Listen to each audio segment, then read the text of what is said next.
இந்த புகைப்படம் திரைப்படம் இல்ல, திரைப்பட காட்சியிலும் இல்ல, இது ரியலா நடந்த சம்பவம். அது என்ன சம்பவம் அப்படின்னா, டெல்லியில் நடந்த விவசாயிகளுடைய போராட்டம். என்னடா இது, சினிமால தான் சண்டு கலைஞர்களை வச்சு பெரிய பெரிய ரோப்பை கட்டி நடிகர் அஜித், விஜய், சரத்குமார், கார்த்தி இவங்க எல்லாம் பரப்பாங்கன்னு பார்த்தா, ரியல் நடந்த எந்த விவசாயி இப்படி வேன் மேல ஏறாரு அப்படின்னா, நவ்தீப் சிங் அப்படிங்கிற ஒரு 30 வயது இளைஞர். யார் அவர் அப்படின்னா, 250 கிராமங்களை சேர்ந்த விவசாயிகள் டெல்லியில வேளாண் மசோதா என்கிற மிக கொடுமையான மசோதாவை எதிர்த்து போராடுறதுக்காக வர்றாங்க.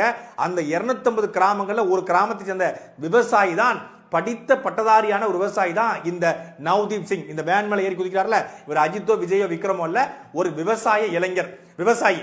இந்த விவசாயி என்ன பண்றாரு அப்படின்னா, எதுக்காக இவங்க போராட வர்றாங்கன்னா, 250 கிராமங்களை சேர்ந்த விவசாயிகள் போராட டெல்லியை நோக்கி வர்றாங்க.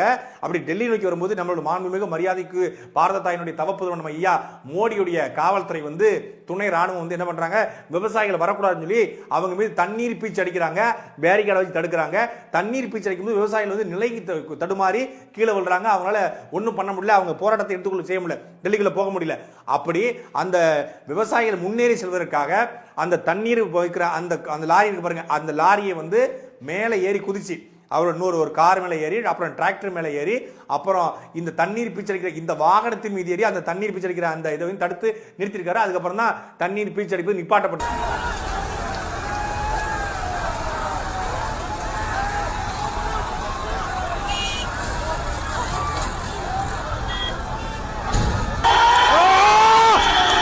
இப்படி விவசாயிகளுடைய போராட்டத்தை முன்னெடுத்து செல்வதற்காக, விவசாயிகளை பாதுகாப்பதற்காக லாரி மேல ஏறி அந்த தண்ணீர் அமர்த்தார் பாருங்க, அவர் தான் உண்மையான சூப்பர் ஸ்டார், உண்மையான இளைய தளபதி, உண்மையான அல்டிமேட் ஸ்டார். அந்த நவ்தீப் சிங்க்கு நம்முடைய ராயல் சல்யூட்.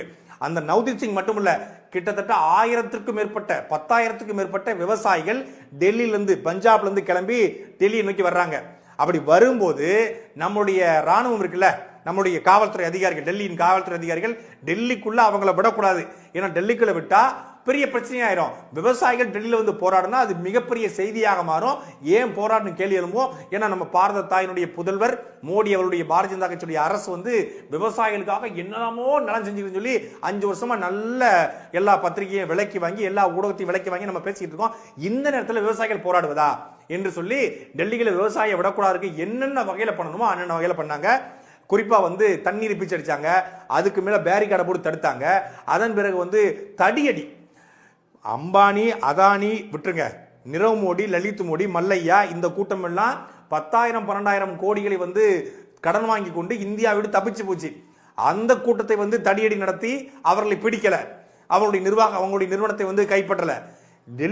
லடாக்கை முழுமையாக கைப்பற்றி கிட்டத்தட்ட 25 கிலோமீட்டர் இந்திய நிலப்பரப்பை ஆக்கிரமித்துக்கிறது சீன ராணுவம். அந்த சீன ராணுவத்தை அடித்து விரட்ட, அந்த சீனத்தை போர் செய்ய துப்புல்ல.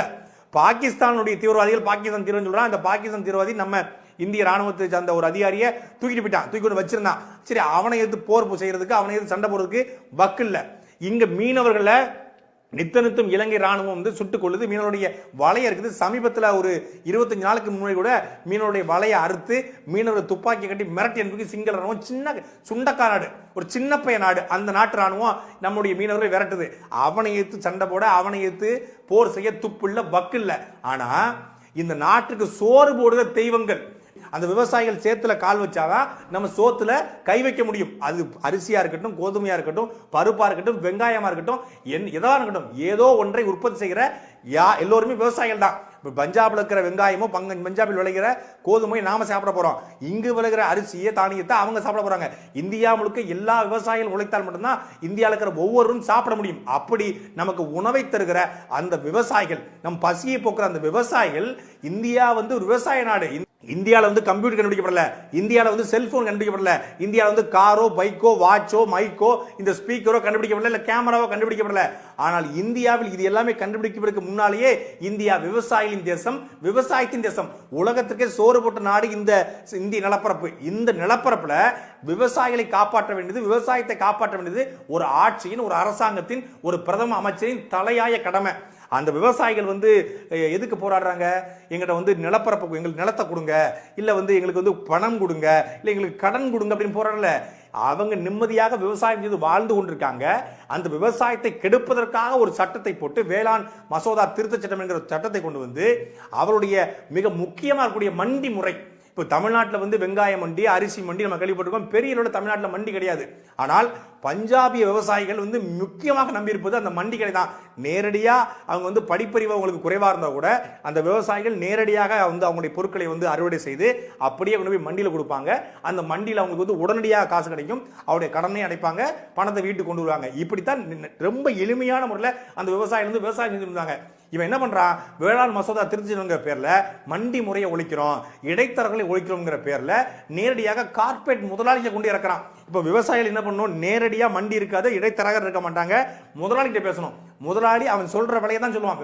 முதலாளிகளுடைய வேலை விவசாயத்தை காப்பாற்றுவதோ, விவசாயிகளை காப்பாற்றுவதில்லை. முதலாளின்னு யாரு, அம்பானி, அதானி, லலித் மோடி, நிரவ் மோடி, இந்த மாதிரியான ஆட்கள் அங்க வந்து முதலாளியா உட்காருவான், அவனுடைய நிறுவனங்கள் உட்காரும். குறிப்பா வந்து ரிலையன்ஸ் நிறுவனம் இன்னைக்கு டிமார்ட்னு சொல்லி ஆரம்பிக்கிறான். முழுக்க முழுக்க இந்தியா முழுக்க டிமார்ட் உருவாக்கிட்டான், சூப்பர் மார்க்கெட்.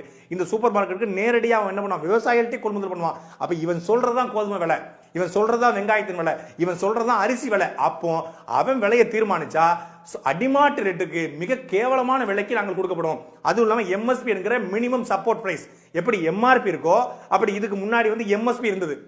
அப்போ அது எம்எஸ்பி இந்த புதிய வேளாண் சட்டத்தில் நீக்கப்பட்டிருக்கு. எம்எஸ்பினா மினிமம் சப்போர்ட் பிரைஸ்ல குறைந்தபட்ச ஆதார விலையில ஒரு அரிசியை வந்து 19 ரூபாய்க்கு கீழே ஒரு கிலோ அரிசியை வாங்க முடியாது இதுக்கு முன்னாடி. ஆனா இந்த வேளாண் மசோதால 10 ரூபாய்க்கு வாங்கலாம், 5 ரூபாய்க்கு வாங்கலாம். அது முதலாளி வைப்பு தான் தீர்வு. அப்போ இடைத்தரகர்களை ஒழிச்சிட்டாங்க. இப்போ இடைத்தரகர் இருந்தா ஒரு விவசாயி வந்து ஏழுமலை அப்படிங்கிற ஒரு இடைத்தட்ட பேசுவார், ஏழுமலை ஒத்து வரலையா பெருமாள்கிட்ட ஒரு இடைத்தட்ட பேசுவார், பெருமாள் ஒத்து வரலையா முருகன் சொல்லி ஒரு இடைத்தட்ட பேசுவார், முருகன் ஒத்து வரலையா பழனிசாமி சொல்லி ஒரு இடைத்தட்ட பேசுவார், இல்லை பன்னீர்செல்வம் சொல்லி ஒரு இடைத்தட்ட பேசுவார். யாரோ ஒரு இடைத்தரகிட்ட பேசி, ஏன்னா இவங்க பேர்லாம் இடைத்தரகர் பேர், இவங்களாம் இடைத்தரகர், அதனால தான் சொல்றேன், அவங்ககிட்ட பேசி விலைக்கு கொடுப்பாரு. இப்போ அந்த இடைத்தரகர்லாம் இல்லை அப்படிங்கும்போது நேரடியாக முதலாளிகிட்ட கொடுக்கணும், முதலாளி சொல்றதான் விலை கொடுத்தே ஆகணும். அப்ப அதனால டெல்லியின் விவசாயிகள் கிடந்த 2 மாத காலமாக என்னைக்கு இந்த வேளாண் மசோதா சட்டம் கொண்டு வரப்பட்டதோ அன்றிலிருந்து இன்று வரை தொடர்ச்சியாக போராடுறாங்க.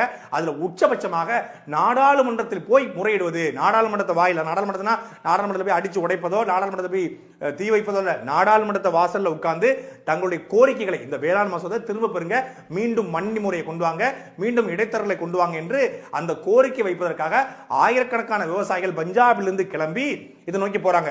போகும்போது அந்த விவசாயிகள் சொல்றாங்க, எப்படியும் வந்து இந்த போராட்டத்தை உடனடியாக செவிமடுக்க மாட்டாங்க, அதனால 6 மாதத்துக்கு தேவையான உணவுப் பொருட்கள், ரேஷன் பொருட்கள், 6 மாதத்துக்கு தேவையான ரேஷனை நாங்கள் வச்சிருக்கிறோம், உணவுப் பொருள் வச்சிருக்கோம், காய்கறி எல்லாமே வச்சிருக்கிறோம். 6 மாசம் அங்கே இருந்து சமைச்சு சாப்பிட்டு எங்கள் கோரிக்கை நிறைவேற்றாமல் நாங்கள் பஞ்சாப் திரும்ப மாட்டோம் என்று அந்த விவசாயிகள், பஞ்சாபி விவசாயிகள் சொல்லியிருக்காங்க. அந்த பஞ்சாபி விவசாயிகளுக்கு, அந்த விவசாய தெய்வங்களுக்கு நம்முடைய ராயல் செலட்டும். ഞങ്ങൾക്കു മനസ്സില്ല മുതലാളിത്തമെനിൻ മുന്നിൽ ഇനി മുട്ടുമടക്കാൻ മനസ്സില്ല. சரி, ஆனா 6 மாசம் தங்கிறதுக்கு விவசாயி முடிவெடுத்துட்டாங்க. ஆனா 6 மாச காலத்துக்குள்ள நம்மளுடைய பாரத பிரதமர் மோடி, நம்ம ஏழை தாயின் புதல்வன், விவசாயிகளுக்காக தன் வாழ்நாளை அர்ப்பணித்தவர், அவரும் விவசாய குடும்பத்தில் பிறந்ததாகவே சொல்லப்படுவர். அந்த மோடி வந்து 6 மாச காலம் விட்டுருவாரா? உடனடியாக பார்த்துவாருங்க அப்படின்னு நம்முடைய சங்கி பெருந்தகைகள், நம்ம பாரதிய ஜனதா கட்சியுடைய உறவுகள்லாம் சொல்லுவாங்க. ஆனா பார்க்க மாட்டாரு. ஏன்னா ஏற்கனவே 6 மாச காலம் நம்ம தமிழ்நாட்டுடைய விவசாயிகள்லாம் ஐயா கண்ணு தலைமையில கிட்டத்தட்ட 200 பேர் டெல்லியில போராடினாங்க. ஆனா அவங்க போராடுறதுக்கான காரணம் வேறு. 36,000 கோடி ரூபாய் தமிழ்நாடு விவசாயிகளுக்கு கடனா வந்துருச்சு, அந்த கடன் தொகையை ரத்து பண்ணுங்கன்னு சொல்லி நம்முடைய விவசாயிகள் 6 மாத காலம் டெல்லியில நிர்வாணமாக போராடினாங்க. விவசாயிகள் மானத்தை தான் பெருவாக மதிப்பாங்க. அந்த மானத்தை விட சிறுநீர் கழிக்கிற போராட்டம், சிறுநீரை உட்கொள்கிற போராட்டம், மலம் சாப்பிடுகிற போராட்டம் என்று எவ்வளவு மோசமாக போராட முடியுமோ, உச்சபட்சமாக போராட முடியுமோ அவ்வளவு போராட்டங்களையும் முன்னெடுத்தாங்க. எலியை கடித்து வாயில வச்சுக்கொண்டு எலிக்கறி சாப்பிடுற போராட்டம் என்று அறிவிச்சாங்க. கடைசியா உச்சபட்சமா நிர்வாணமாகவே டெல்லி வீதியில போனாங்க. எதை பத்தியும் கவலைப்படல. ஒரு நாள் கூட நம்ம பாரத தாயினுடைய புதல்வர், ஏழை தாயின் மகன், நம்ம பாரத் மாதா கி ஜெய் என்று முழங்குகிற நம்முடைய பாரத பிரதமர் மோடி வந்து எட்டி பார்க்கல. ஏன்னா அவருக்கு வந்து பிரியங்கா சோப்ராவுடைய கல்யாணத்துக்கு போக வேண்டிய தேவை இருந்துச்சு. அப்புறம் சன்னிலியன் கூட மீட்டிங் இருந்துச்சு. பிரியங்கா சோப்ராக்கு வந்து பேர் காலம் பார்த்து பிள்ளைக்கு பேர் வச்சு பல வேலைகள் அவர் சோழியா இருந்ததுனால அங்க வந்து போயிட்டாங்க. இந்த வேலைக்கு வர முடியல, ஐயாவுக்கு வர முடியாம போயிடுச்சு. அப்புறம் ஐயா வந்து ஈசா ஐயாவை வந்து நம்ம ஈசா யோகா பிள்ளை சிவன் சிலை பேர்ல வேற எவன் சிலையோ திறந்து நேரம் இருந்துச்சு, அதுக்கெல்லாம் நேரம் இருந்துச்சு. ஆனா விவசாயிகளை பார்க்க நேரம் இல்லை. அந்த விவசாயிகளுக்கு எட்டி பார்க்காத நம்ம ஐயா மோடி இன்னைக்கு இவங்க கொண்டு வந்திருக்க சட்டத்தை எதிர்த்து, வேளாண் மசோதாவை எதிர்த்து போராடுற விவசாயிகளை வந்து எட்டி பார்ப்பாரா? நாம இங்க நடந்த ஜல்லிக்கட்டு போராட்டத்தை மிகப்பெரிய போராட்டமாக நினைக்கிறோம். உண்மையிலே ஜல்லிக்கட்டு போராட்டம் வந்து தமிழ்நாட்டில் கடந்த 50 ஆண்டு காலத்துல மொழிப்போருக்கு பிறகு நடந்த மிக முக்கியமான ஒரு வரலாற்று போராட்டம் ஜல்லிக்கட்டு போராட்டம். ஜல்லிக்கட்டு என்பது நம்முடைய உரிமை, அது எந்த மாற்று கருத்தும் இல்ல. ஜல்லிக்கட்டு என்பது நம்முடைய பண்பாடு, நம்ம கலாச்சாரத்தோடு சேர்ந்தது. அந்த ஜல்லிக்கட்டுக்காக இளைஞர்கள், மாணவர்கள், முதியவர்கள், பெண்கள் எல்லாரும் தரைக்கு இறங்கி போறாங்க. கிட்டத்தட்ட குறைந்தபட்சம் வந்து 1 கோடி பேர் அந்த போராட்டத்தை நேரடியாக கலந்து கொண்டிருப்பாங்க. சென்னையில் மட்டும் லட்சக்கணக்கான மாணவர்கள், லட்சக்கணக்கான இளைஞர்கள் வந்து அந்த ஜல்லிக்கட்டு போராட்டத்தை கலந்து கொண்டாங்க. ஜல்லிக்கட்டு மாடுகளை நம்ம வந்து பண்பாட்டு ரீதியாக, கலாச்சார ரீதியாக ஜல்லிக்கட்டு நடத்துகிறோம், ஜல்லிக்கட்டு மாடுகளை வளர்க்குறோம். ஆனா ஜல்லிக்கட்டுக்கு மாட்டை வளர்க்கணும்னா அதுக்கு ஆதாரமாக இருப்பது விவசாயம் தான். விவசாயம் நடந்தா மட்டும்தான் ஜல்லிக்கட்டு மாட்டுக்கே உணவு கிடைக்கும். அந்த மாடி நண்பனா இருக்கக்கூடிய மற்ற மாடுகளுக்கு வந்து விவசாயத்தான் பயன்படுத்தப்பட போகுது. அங்கிருந்து பால் வரப்போது, பாலும் விவசாயத்தான் சேர்ந்து வருது. ஆனா அந்த ஜல்லிக்கட்டுக்கு போராடம் நாம அந்த ஜல்லிக்கட்டுக்கு ஆதாரமாக இருக்கிற விவசாயத்தை அளிக்கிற இந்த வேளாண் மசோதாவுக்கு எதிராக தமிழ்நாட்டு மாணவர்களோ, தமிழ்நாட்டு இளைஞர்களோ, ஏன் தமிழ்நாட்டு விவசாயிகளோ போராடல அப்படிங்கிறதா மிகப்பெரிய வருத்தம். நம்ம எல்லாரும் நினைக்கலாம் டெல்லியில இவ்வளவு பெரிய போராட்டம் நடக்குது, பஞ்சாப் விவசாயிகள், வடமாநில விவசாயிகள் கடுமையாக போராட்டத்தை முன்னெடுக்கிறாங்க. இதுக்கு பின்னாடி எந்த கட்சியும் இல்ல, கம்யூனிஸ்டும் இல்ல, காங்கிரஸும் இல்ல, எந்த கட்சியும் இல்ல. விவசாயிகள் விவசாயிகளாகவே இருக்கிறாங்க. அவங்க அதிமுக விவசாய அணி என்றோ, திமுக விவசாய அணி என்றோ, கம்யூனிஸ்டுகள் விவசாய அணி என்றோ தனித்தனியாக இல்ல சாதி சங்க விவசாய அணிகள் என்றோ, டெல்டா விவசாயிகள் என்றோ, தென் மாவட்ட விவசாயிகள் என்றோ தனித்தனியா இல்ல. அங்க விவசாயிகளாக இருக்காங்க, விவசாயிகளாக வர்றாங்க, விவசாயிகளாக போராடுறாங்க, விவசாயிகளாக தங்கள் குரலை ஓங்க ஒலிக்கிறாங்க. ஆனா தமிழ்நாட்டு விவசாயிகள் போராடாம போனதுக்கு மிக முக்கியமான காரணம் இந்த வேளாண் மசோதா என்பது டெல்லியில பஞ்சாப்ல இருக்கிற விவசாயிகளுக்கு மட்டும் எதிரானது இல்ல, ஒட்டுமொத்தமாக இந்தியா முழுக்க கூடிய எல்லா விவசாயிகளுக்கும் எதிரான சட்டம் தான் இந்த வேளாண் மசோதா. ஆனா தமிழ்நாட்டில் ஐயாக்கண்ணு தலைமையில் ஒரு கூட்டம், பாண்டியன் தலைமையில் ஒரு கூட்டம், அப்புறம் வந்து திமுக விவசாயிகள் ஒரு கூட்டம், அதிமுக விவசாயிகள் கூட்டம், இப்படி தனித்தனியாக விவசாயிகளை பிரிச்சுட்டாங்க. ஒரு பக்கம் பிஜேபி வந்து ஒரு விவசாய கூட்டம் வச்சிருக்குது, இன்னொரு பக்கம் காங்கிரஸ் ஒரு விவசாய கூட்டம் வச்சிருக்குது, கம்யூனிஸ்ட் தனியா வச்சிருக்குது. இப்படி தனித்தனியா பிரிஞ்சனால தமிழ்நாட்டில் ஒற்றுமை இல்லாம தமிழ்நாட்டில் கூடிய விவசாயிகளுக்கு யார் தலைவர் சொல்லுங்க? ஐயாக்கண்ணு போறான்னா பாண்டியனுக்கு பிடிக்காது, பாண்டியன் போறான்னா ஐயாக்கனுக்கு பிடிக்காது. ஐயாக்கண்ணு தலைமையில் 50 பேர், பாண்டியன் தலைமையில் 50 பேர், திமுக ஒரு பக்கம் அது பக்கம் பிடிச்சிட்டு போயிடும். இன்னொரு பக்கம் சாதியா விவசாயிகளுக்குள்ளே பல சாதி. இப்படி இருந்தா விவசாயிகள் எப்படி ஒற்றுமை இருக்கும்? பஞ்சாப் விவசாயிகள் உலகத்திற்கே சோறு போட்ட தமிழ்நாடு, ஆனா பஞ்சாப் விவசாயி போராடுறான், தமிழ்நாட்டு விவசாயி பார்த்துக்கிட்டு வேடிக்கை பார்த்துட்டு இருக்கான். போராடினாங்க, ஆர்ப்பாட்டம் தெரிவிச்சாங்க, கலெக்டர் ஆபீஸ் ஐயாக்கண்ணு தலைமையில முற்றுகிட்டாங்க, திருச்சியில கூட எல்லாம் பண்ணாங்க. எத்தனை நாள்? 1 வாரம். அதோட முடிஞ்சு கதை முடிஞ்சு. ஒரு எல்லாமே அடையாள போராட்டங்கள் முடிஞ்சு போச்ச ஒழிய அழுத்தமான போராட்டங்கள் தமிழ்நாடு மாறாமல் போறதுக்கு மிக முக்கியமான காரணம் இங்க இருக்கிற மிகப்பெரிய கொள்ளைகளாக மாறி இருக்கிற இந்த திமுக, அதிமுக திருட்டு திராவிட கட்சிகள். இந்த திராவிட கட்சிகள் விவசாயிகளை சுக்கா உடைச்சி சங்கமா பிரிச்சு ஒன்று சேர விடாம தடுத்து விவசாயத்தையே அழிக்க வருகிற இந்த போராட்டத்துக்கு எதிராக கூட போராடவில்லைங்கிறது தான் சத்தியமான உண்மை. அப்புறம் தமிழ்நாட்டு இளைஞர்கள் வந்து எல்லாத்துக்கும், எல்லா பிரச்சனைகளுக்கும் வந்து குரல் கொடுத்துருக்காங்க. நம்ம மறுக்கல, ஜல்லிக்கட்டுக்காக ஒரு உணர்வு வேகத்துல எல்லாரும் போராடினாங்க. அந்த ஜல்லிக்கட்டுல போராடின பல பேருக்கு வந்து ஜல்லிக்கட்டை பத்தி தெரியாம இருந்துச்சுன்னா போராட்ட காலத்துல போய் தெரிஞ்சுக்கிட்டாங்க. உண்மையில அந்த போராட்டம் வந்து ஒரு சிறப்பான போராட்டம். ஆனா ஜல்லிக்கட்டுக்கு ஆதாரமாக கூடிய விவசாயத்துக்கு ஒரு சட்டம் வந்திருக்குது. அந்த சட்டத்துக்கு எதிராக குறைந்தபட்சம் இணைய வழிகள்ல நீ களத்துக்கு எதிராக இறங்கி போராட வேண்டாம், இணைய வழிகள்லையாவது அந்த வேளாண் மசோதாவுக்கு எதிராக உள்ள கருத்துக்களை பதிவு செஞ்சிருக்காங்க அப்படின்னு பார்த்தா தமிழ்நாட்டில் மிக மிக குறைவு. இந்த வேளாண் மசோதாவை எதிர்ப்பை தாண்டி டெல்லியில் நடக்கிற அந்த போராட்டத்துக்கு ஆதரவு கொடுக்கறதை தாண்டி தமிழ்நாட்டில் இப்போ என்ன நடக்குன்னா, மாஸ்டர் படத்துடைய ட்ரெய்லர் போறோம், மாஸ்டர் ஓடிடில வருமா, தியேட்டர்ல வருமா, தியேட்டர்ல வந்த பிறகு அமேசான்ல வருமா, நெட்ஃபிளிக்ஸ்ல வருமா, இங்க ஒரு கூட்டம். இன்னொரு பக்கம் வலிமை படத்துல வந்து இவருக்கு அஜித்துக்கு வந்து ஆக்சிடென்ட் ஆனது, கால் முட்டில ஆக்சிடென்ட் ஆச்சா இல்ல முதுகுல ஆக்சிடென்ட் ஆச்சா, இல்ல வலிமை படத்துல வந்து அவருக்கு பைக்கை தூக்குனாரா, கயிறு போட்டு தூக்குனாரா, உண்மையில தூக்குனாரா, வலிமை படம் பொங்கலுக்கு வருதா இல்ல ஏப்ரல் 14 வருதா, எந்த இலவுல வந்தா நமக்கு என்னடா? அவர் வர்றாரு, நடிக்கிறாரு, 30 கோடி 40 கோடி சம்பளம் வராரு, விஜய் நடிக்கிறாரு, 40 கோடி சம்பளம் வாங்கிட்டு அவர் வீட்டுக்கு போயிருவாரு. ஆனா அதையே புலப்ப படம் வரட்டும், தியேட்டர்ல பாருங்க, கொண்டாடுங்க, ரசிங்க, மாட்டுக்கிறதுல அது அப்டேட் எப்போ வரும், மயிரை புடுங்கிட்டு வருமா, புடுங்காதா, இதெல்லாம் இங்க தேவையாடா? அது ஒரு படம் வரட்டும், தியேட்டர்ல பார்க்கலாம், கொண்டாடுங்க, ரசிங்க. ஆனா அதை விட்டுட்டு என்ன வலிமை படம் வந்தாதான் தமிழ்நாட்டிலே புரட்சி வெடிக்கிற மாதிரி வலிமை படம் என்ன சுபாஷ் சந்திரபோஸ் படமா, இல்ல வந்து வலிமை வந்து புலித்தேவன் வாழ்க்கை வரலாற்று, மருதுபாண்டி வாழ்க்கை வரலாற்று, இல்ல தீரன் சின்னமலை வாழ்க்கை வரலாற்று அஜித் நடிக்கிறாரா? வலிமை ஒரு படம், ஒரு போலீஸா நடிக்கிறாரு, வரட்டும் பாத்துக்கலாம். வலிமை அப்டேட் தினமும் ட்விட்டர்ல ட்ரெண்டிங் அதுதான். இந்த பக்கம் மாஸ்டர், இந்த பக்கம் வலிமை. அஜித் ரசிகர்கள், விஜய் ரசிகர்கள் தமிழ்நாட்டில் பெரும்பான்மையா இருக்கான். பெரும்பான்மை இளைஞர்கள் மூலம் அதுதான் இருக்கீங்க. அந்த இளைஞர்கள் அவங்களை கொண்டாடுங்க, தப்பு இல்ல. ஆனா அதை திரைக்குள்ள மட்டும் வைங்க. அதை விட்டுட்டு முழுக்க முழுக்க சமூக ஊடகங்களை நல்ல விஷயத்திற்காக நல்ல சமுதாய சிந்தனைக்காக பயன்படுத்த வேண்டிய சமூக ஊடகத்தை, அது ஊடகமே சோசியல் மீடியாங்கிறது சமூகத்திற்காக பயன்படுத்தக்கூடிய மீடியா தான் சமூக வலைதளம் என்று பயன்படுத்தப்படுது. அது திரை மீடியா இல்ல. ஆனா அந்த சமூக ஊடகத்தை, அந்த சமூக வலைதளத்தை நீங்க எதுக்கு பயன்படுத்துறீங்க? முழுக்க முழுக்க சினிமாவுக்காக மட்டுமே பயன்படுத்துறீங்க. வேற எங்கேயாவது மோகன்லால் மம்முட்டின்னு சொல்லி கேரளால என்னைக்கா ட்ரெண்ட் பண்ணி பாத்துக்கீங்களா? மோகன்லாலா மம்முட்டியான்னு ட்ரெண்ட் பண்ணி என்னைக்கா பாத்தீங்களா? ஆந்திராவில், கர்நாடகாவில், மும்பையில் அமிதாப் பச்சனுக்கு அபிஷேக் பச்சன் இல்ல வந்து ரித்திக் ரோஷன் யாரா ட்ரெண்ட் பண்ணி பாத்தீங்கன்னா, தமிழ்நாட்டில் மட்டும்தான் இந்த இளவு கர்மாந்திரம். அஜித்தா, விஜயா, ரஜினிகாந்தா, கமலஹாசனா, அண்ணாத்த எப்போ வரும், புடுங்கிட்டு வருமா, புடுங்காம வருமா, அதுல மண்டையில மயிர் இருக்குமா, மயிர் இருக்காது, அவருக்கு மீசை இருக்குமா, மீசை சிரைச்சிட்டு வருவாரா, என்ன சிரைச்சு வந்து நமக்கு என்னடா? இதை பார்க்கும் போது நமக்கு வெறுப்பு தான் வருது. அஜித் மேலையோ, விஜய் மேலையோ, ரஜினிகாந்த் மேலையோ, கமலஹாசன் மேலையோ நமக்கு கோபம் இல்ல. ஆனா இந்த பின்னாடி சொல்ற இந்த இளைஞர்கள் இந்த வயசுல தான் அரசியல் ஆர்வம் கொண்டு தமிழ்நாட்டில் இருக்கிற கேடுகட்ட திராவிட கட்சிகளை ஒழிக்கணும். திராவிட கட்சியில் 50 வருஷமா தமிழ்நாட்டை நாசமாக்கிருச்சு, மீண்டும் நாசமாக்க துடிச்சுக்கிட்டு இருக்கு. தேர்தல் 6 மாசம் வரப்போது.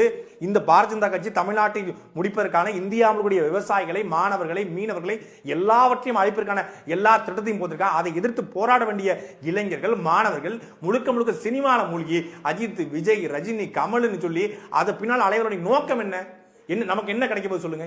என் பயன் ஒண்ணும் இல்லை. அவன் சம்பாதிச்சு கோடி கோடி வீட்டுக்கு போயிடுவான். நம்ம வழக்கம் போல நம்ம வேலையை பார்த்து தான் இருக்க போறோம். அதனால அதெல்லாம் தூரத்துக்கு போட்டுட்டு இந்த விவசாயிகளுக்கு ஆதரவாக ஒரு குறைந்தபட்சம் ஒரு ட்வீட் டெல்லியில போராடுகிற இந்த விவசாயிகளுடைய போராட்டத்தை ஆதரிக்க ஒரு ட்வீட் போடுங்க.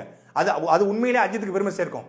அஜித் ரசிகர்கள் செய்யுங்க. விஜய் ரசிகர்கள் குறைந்தபட்சம் விஜய் நல்ல எண்ணத்தோடு இருக்காரு, விஜய் நல்ல மனசோட இருக்காரு, அவங்க அப்பா அரசியல் வர கூட அவர் எதிர்க்கிறாரு. அந்த விஜய் போல நீங்க இருங்க. விஜய் வந்து கண்டதுக்கு வந்து ட்விட் போட்டு இல்ல, அதே போல நீங்கள் விவசாயிகளுக்கு ஆதரவாக ட்விட் போடுங்க. அது விஜய்க்கு பெருமை சேர்க்கும். ரஜினிகாந்த் ரசிகர்கள், ரஜினிகாந்த் வந்து அரசியலுக்கு வரேன்னு சொல்லி அவர் அரசியலுக்கு வர போறது இல்லை, அவர் பாட்டில் ஓய்வு எடுக்கிறாரு. அதே போல நீங்க என்ன பண்ணுங்க? ரஜினிகாந்துக்கு உண்மையிலே பெருமை சேர்க்கணும்னா அண்ணாத்தில மீசை இருக்குமா, மீசை இருக்காதுன்னு கேட்கறத விட்டுட்டு அண்ணாத்த ட்விட்டை போட்டு விவசாயிகளுக்கு ஆதரவாக ட்விட்டை போடுங்க. அதுதான் உண்மையிலே ரஜினிகாந்துக்கு பெருமை சேர்க்கும். ஒரு நாட்டில் ஒரு விவசாயி கஷ்டப்பட்டு அந்த நாடு வந்து ஏழை நாடுன்னு சொல்றாங்க. ஒரு நாட்டில் ஒரு விவசாயி தற்கொலை செய்து கொண்டால் அந்த நாடு மிக மிக மோசமான நாடுன்னு சொல்றாங்க. ஆனா இந்தியாவில் மட்டும் இது வரைக்கும் 10,000க்கும் மேற்பட்ட விவசாயிகள், கடந்த 5 ஆண்டுகள்ல 10,000க்கும் மேற்பட்ட விவசாயிகள் தற்கொலை பண்ணி செஞ்சிருக்காங்க. விவசாயத்தை நடத்த முடியல, கடந்தொல்லையில தண்ணீர் இல்லாமல் விவசாயிகள் தற்கொலை பண்ணி சாகுறாங்க. அப்படிப்பட்ட ஒரு தேசமாக இந்தியா மாறி வருது. குறைந்தபட்சம் நமக்கு இருக்கிற இப்போது இருக்கிற விவசாயிகளை காப்பாற்றணும், இருக்கிற விவசாயத்தை காப்பாற்றணும். நாம வெளிநாடுகளை பிச்சை எடுக்காம இப்படி இன்னைக்கு சோமாலியா பாக்குறோம். சோமாலியா என்கிற தேசம் இந்தியாவை போல செல்வ செழிப்போடு இருந்த தேசம் தான் இன்றைக்கு மிக மோசமான தேசமாக மாறி வருகிறது. அந்த மக்களை பார்க்கிறோம், ஒட்டிய கண்ணும் ஒடுங்கிய வயிறோட பிச்சை எடுப்பது போல அந்த மக்கள் நிற்கிறாங்க. அதுபோல நிலைமை நமக்கும் வராம இருக்கணும்னா இருக்கிற விவசாயத்தையும் இருக்கிற விவசாயிகளையும் காப்பாற்றணும். அதற்கு குறைந்தபட்சம் இன்னைக்கு டெல்லியில வேளாண் மசோதா என்கிற இந்த கொடுமையான மசோதாவை எதிர்த்து போராடி கொண்டிருக்கிற அந்த விவசாயிகள் பக்கம் நிற்க வேண்டியது நம்ம ஒவ்வொருத்தரும் கடமை. அந்த போராட்டம் வெல்லட்டும், வேளாண் மசோதா ஒளியட்டும். சாட்டை எடுத்து நாட்டை திருத்து, இளம் தலைமுறை தானே நீ